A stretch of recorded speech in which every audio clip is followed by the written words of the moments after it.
House Republicans are clashing over the party's future as they wrap up a major political conference in Florida today. GOP members are holding their annual retreat, focusing on top issues like uniting the party and winning back the chamber in 2022. However, one person notably absent is former President Trump, who was not invited. Congresswoman Liz Cheney appeared to deepen the divide by weighing in on who she believes is now leading the Republican Party.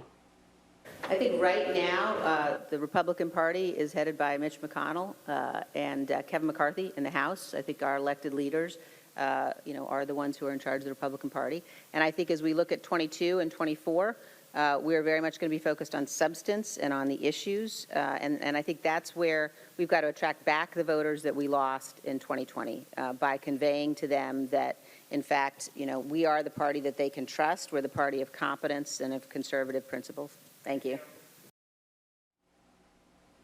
So for more on this, let's bring in CBS News congressional reporter Zak Hudak.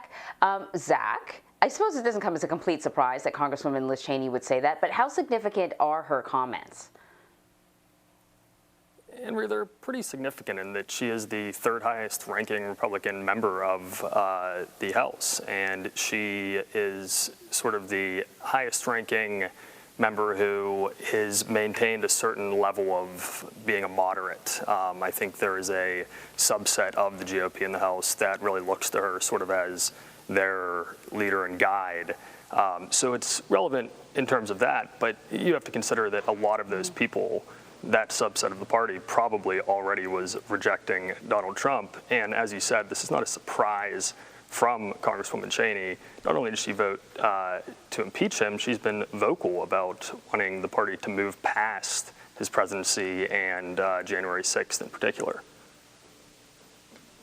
She mentioned Kevin McCarthy being one of the leaders. We already know that despite at one point him being critical and pinning the insurrection on the Capitol on the president, he seems to have cozied back up with him again. I'm wondering how whether or not he's responded at all to what Congresswoman Cheney said. He hasn't yet, but we're going to hear from him later this morning, so hopefully we will get a chance to hear what he has to say on it. I think, based on things he said in the past, that it's likely he would kind of brush it off and say that, he is the leader of the Republican Party in the House, but Donald Trump plays a different role in the party and still continues to play a role. But I guess we'll find out later this morning.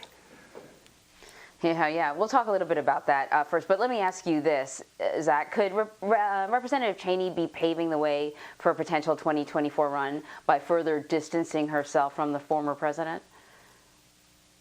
The New York Post did an interview with her yesterday, and in that interview they asked if she would rule out ever running for president, and she would not. So it's definitely a possibility.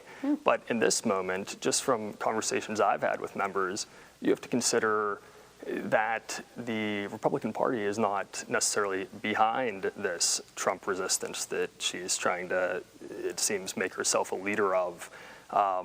Members repeatedly have told us from those meetings in which they were dealing with Marjorie Taylor Greene and with the censure vote, the impeachment vote that came from Representative Cheney. They were deciding whether to punish them in voting. And members have repeatedly said that Greene in those meetings actually had greater support than Cheney. So you have to keep that in mind here, that the Republican Party is very splintered, and we don't totally know where it's going to go. But there are definitely a lot of people who every single time Congresswoman Cheney says something like that, they get upset. They think this is hurting our party and making us have to pick a side that really is a lose-lose. So, Zach, we mentioned that the former President Trump was actually not invited to this retreat, even though it's being held in Central Florida. He's in South Florida. He could drive. It'd take a couple hours, but he could get there. He wasn't invited, though.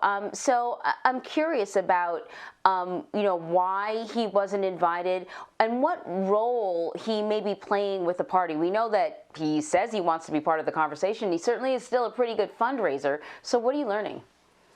I think there are a number of factors. I think one is, as you said, these are really more policy-focused events, and the president is not the former president was not the most policy-focused president, more focused on principles and ideals than, really the nitty-gritty, which is what this is more about. This is breakout sessions and really figuring out specific positions of the party. But moreover, I think there's still sort of a cool-off period where members of leadership and other members of the party really want to, they're not looking at January 6th the same way that their Democratic colleagues are, but I think they understand that that is still fresh, and there's a certain level of disassociation with the president right now. Maybe people will not attack him, but some have distanced themselves. I think if he's coming here, it creates a situation sort of like what I was describing that upsets people about Congresswoman Cheney, where a lot of these members right now are in a position where any position is sort of a bad position. The best position is to both not support and not criticize the former president. Yeah, that makes a lot of sense. Well, Zak, you got one more day. I'm sure there'll be some news coming out of it, and hopefully we'll be checking in with you again. Zak, thank you very much. Thank you.